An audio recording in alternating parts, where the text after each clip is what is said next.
It is April 23rd. It is day 94 of the Trump presidency.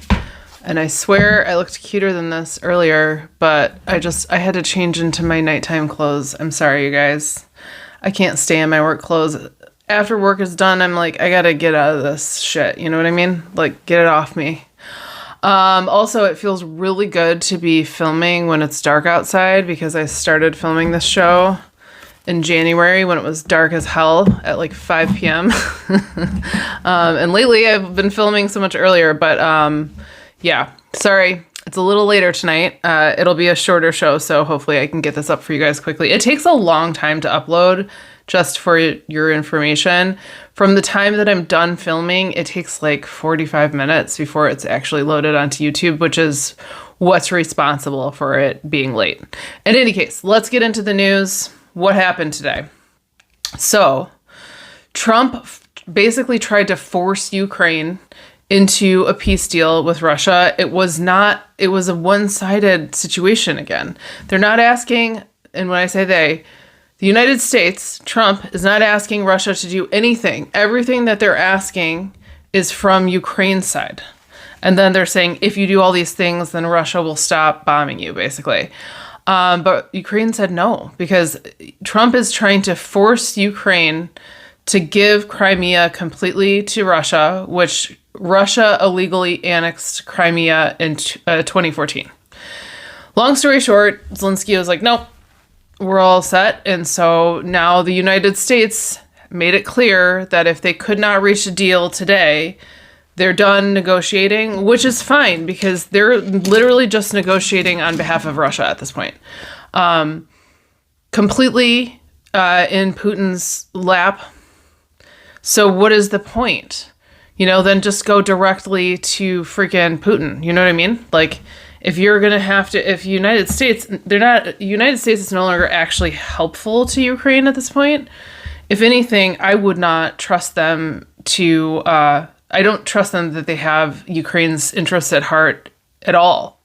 So I think it's smarter for Zelensky to just stay away until they are either prepared with additional help from Europe or something along those lines. I think it's time to realize that the United States is a zombified version of what it was 4 months ago.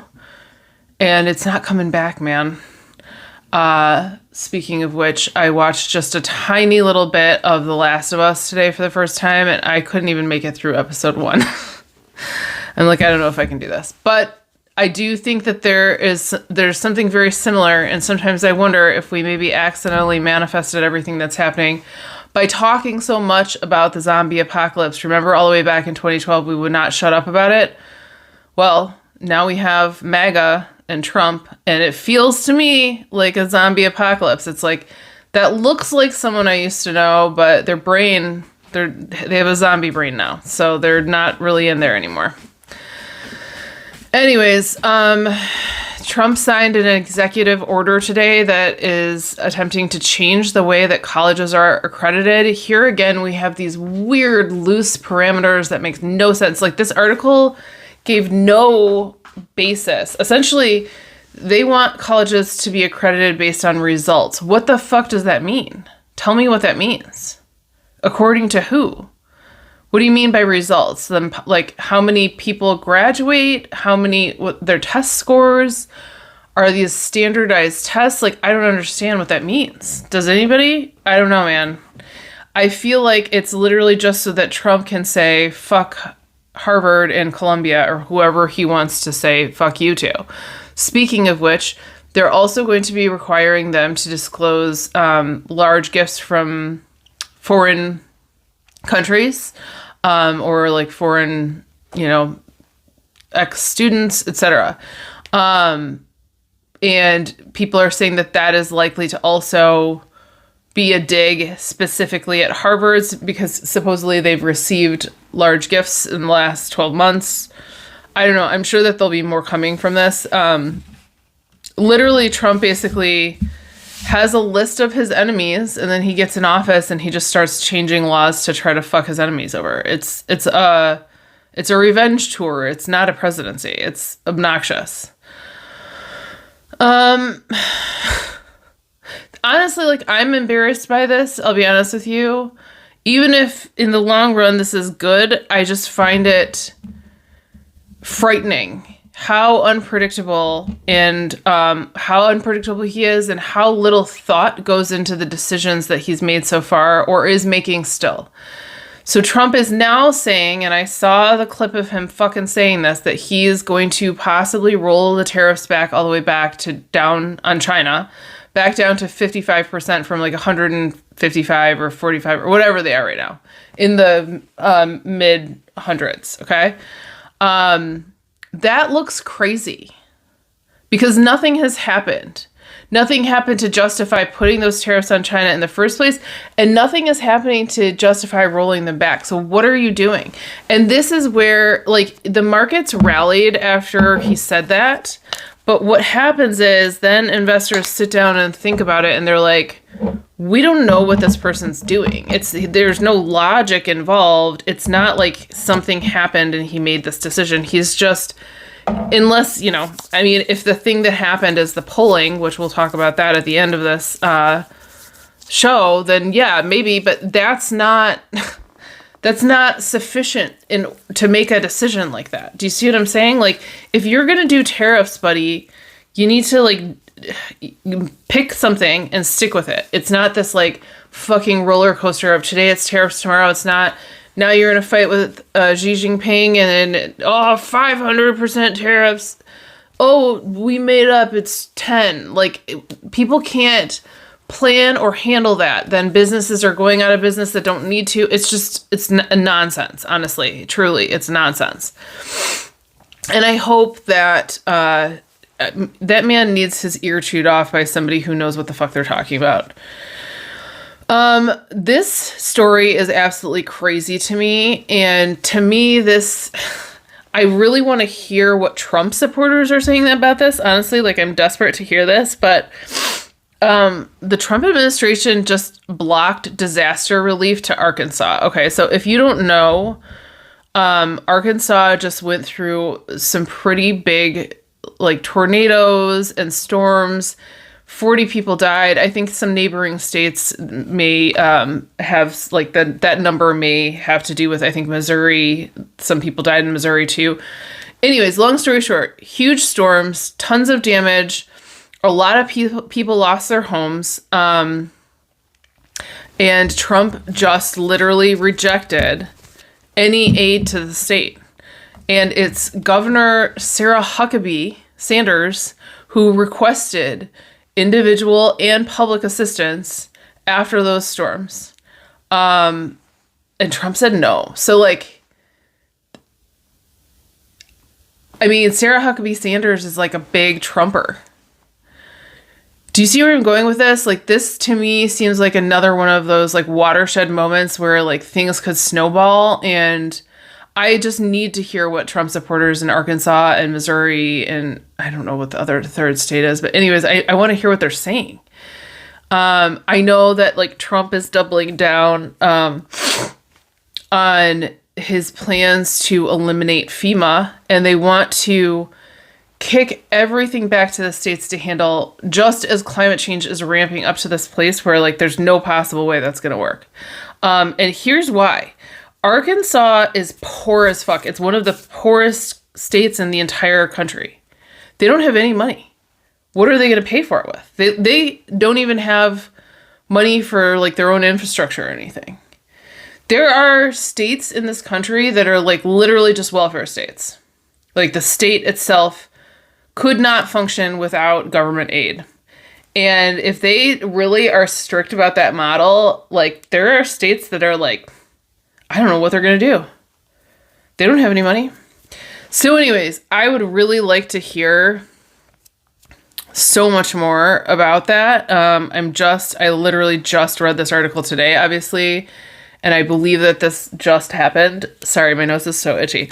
I think I have a cold, and my daughter, I think, had a little virus this week as well. So if I'm sniffling, I apologize. But in any case, I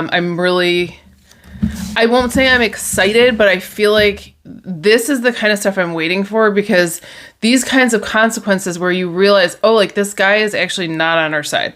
Doesn't matter if we're Republicans. Doesn't matter if we're a Republican state. Doesn't matter if we voted for him or campaigned for him. Like they're cutting everybody off, and they're taking that money and they're giving it to their billionaire friends. Oh shit! I forgot to put this in here.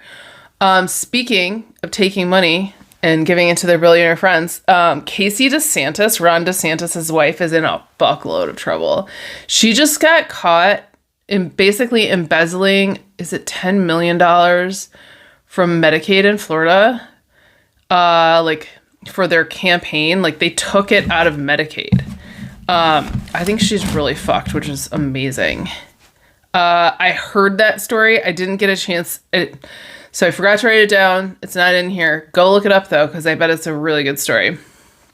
And I hope she gets the full extent of her consequences, although I doubt it. It seems like people, at least government officials these days, rarely seem to have anywhere near enough consequences. Here's another piece of good-ish news. 12 Democratic states have sued to stop Trump's tariffs. I'm excited about that. I can't wait to hear more. I can't wait to see where that goes. The weirdest thing is that article, it didn't list off what states. I mean, that's bizarre to me. I'm sure there's more than 12 states in the country that swung Democrat, or maybe there's not. I don't know. I need to try to dig in deeper and see. In any case, that sounds like a lawsuit that's going to take a long time, which a lot of lawsuits do. So I don't expect we're going to hear too much back too quickly. But, the perspective that they're coming from is like, this is disrupting operations in these states. It's disrupting businesses. It could put, especially if states are now required to pay for their own way, no matter what. You can't interfere with their ability to make money. And that's exactly what he's doing with these tariffs. So again, I'm like very curious to see where the Supreme Court lands on a lot of this stuff. Okay. This is a really shitty, sad piece of news that is very bad. Maybe like a little bit of end of the world bad. More than 80% of the world's coral reefs in the oceans were hit by a massive bleaching event. It's the worst bleaching event in recorded history. And it is for sure due to the warming of the oceans. And the bad thing is like they're unlikely to drop back down to the place where coral could grow to replace that or resolve this.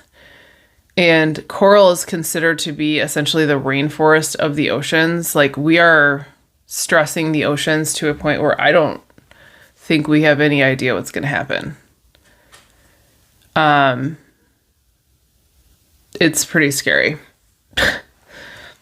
It freaks me out because if the world was on the same page and we weren't being held hostage at gunpoint by these psychopaths, we might be able to fix some of this stuff. Like, we might have a chance. But I feel like with what is going on and with all the dictatorships that are cropping up and these like very far right-wing governments that are wanting to bring back coal and like deregulating air pollution, just like doing the craziest fucking shit you've ever heard.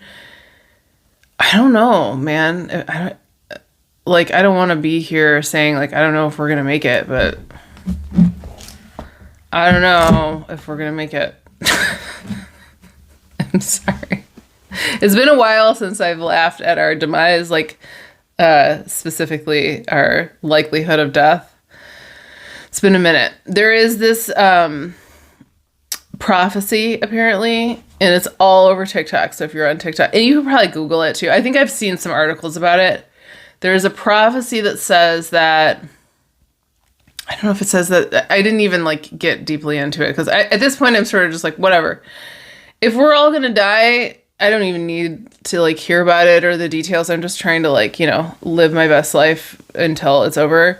In any case, there's some prophecy saying that this is the last, the Pope that just died is the last Pope, or perhaps like this next Pope is the last Pope, but that we're going to have like an evil Pope after this. And something about the year 2027 being the year that like the world ends or something. I don't know. I feel like there's one of these every 6 months. You know what I mean? Sorry, I was just checking to see if that was a cat or my dog. I think it's a cat because he shouldn't be out. But in any case, you know what? I'll get some more information for you guys about the prophecy and I'll bring it back tomorrow. Okay, so I have a couple fun headlines for you after that very dismal one, and I'm sorry. Elon Musk was on a call with for Q1 earnings with Tesla, and he told the shareholders that he believes that the protesters, like the anti-Tesla protesters, are all being paid. First of all, by who? Who the fuck is paying them? Second of all, I know a lot of people who would like to get their check now then, if that's the case. It's so wild that like he has so much cognitive dissonance that he can't understand that everyone hates his fucking guts. The comments, because I guess the report was absolutely dismal. It's like down 71% or some insane shit. And the comments on these videos it's people being like, only 29% to go to zero, people are ecstatic. And everyone is, they hate his guts. He made a very poor choice in getting involved in the way that he has, getting his hands as dirty as he has. He's been Trump's blunt instrument. And so he's going to take a lot of the blame for everything that's happening. Speaking of which, Trump has significantly dropped in the polls. Only 37% of the country approves of his the way he is running the economy right now. He's not doing well, man. He is not doing well, and that is going to reflect on Elon Musk. And I don't think Tesla is not bouncing back from this. Even if they like get a new CEO at this point, I think it's over. And you should never, I feel like companies should have taken a lesson from what's happening to Target. So Target's foot traffic is down 10 weeks in a row now. Target would have struggled. Target was already struggling with a lack of discretionary spending, right? Because people are broke as fuck. Now there's like an actual protest of Target, and it's forever. People are not going back because they decided to side with the Trump administration on the DEI stuff. People are just done. And if a store that is that popular, I literally have, I have posts on my social media of me like taking selfies in front of a Target and calling it church. I'm not even kidding. Target was like something I did as like almost borderline therapy. If I was feeling down, we would just go walk around Target. We might not even buy anything. We just like walk around Target because I like the lighting and it's like bright and fun. There's something about it that feels alive. I know that sounds absolutely absurd, but it's the truth. It's like the way that I felt about being there. I loved that store for years and years. I have not been inside of a Target. Weirdly enough, I had sort of stopped anyways, because like, again, we're all trying to cut back our discretionary spending. It might be 6 months now. It's been a long time. And there's a lot of other people in the exact same situation that loved that store and were done. So, Elon Musk already had a small enough client base that they could not afford to do this. A lot of people can't fucking afford Teslas. You know what I mean? So unless Trump supporters get a lot of money real fast and start buying his ugly ass fucking Cybertrucks, like he's screwed. Okay. I think this is the last headline tonight. I'm just checking to make sure I didn't miss anything. Yeah, this is it. There's a study done that says that having a pet dog or cat, but specifically it said dog. But it did say cat once you opened the article, that having a beloved pet is just as good for you as being married, as far as like companionship and like oxytocin and all the things that you're supposed to get from a romantic partnership. You can get those from a dog. I think that's really funny. And I think they said the study was done on 2,500 people. I'd like to see like a more in-depth details. These articles rarely give you like all of that, like, you know, how they determine this information. I just think that the headline is really funny. Anyways, I cannot wait to go just stare into space. It's been a couple of weeks, man. It's been a couple of crazy weeks. I am feeling a pretty significant shift in all of these things that are happening in the last couple of weeks. And again, I will reiterate that I am very hopeful about this Arkansas story. And also, like, I know that the Trump administration is about to start garnishing people's wages. I have a video that's going pretty viral. It's I think we're at like 170,000 views on TikTok. It's not, I mean, trust me, that's nothing on TikTok. But the comments are extremely brutal from the Trump supporters being like, good, garnish people's wages. And my interpretation of that is that people are, a lot of Trump supporters are bitter with people who are college educated. That being said, this is going to affect their healthcare providers, their, you know, the people that they rely on in their communities. I don't think they understand how bad this is going to be. And again, I think that some consequences right now that are about to start coming through have the potential to sway more people. So what I'd like to see is what happens next. I think that's what I'm saying. Anyways, have a good night. I hope everybody gets a lot of rest. And yeah, we'll see you tomorrow.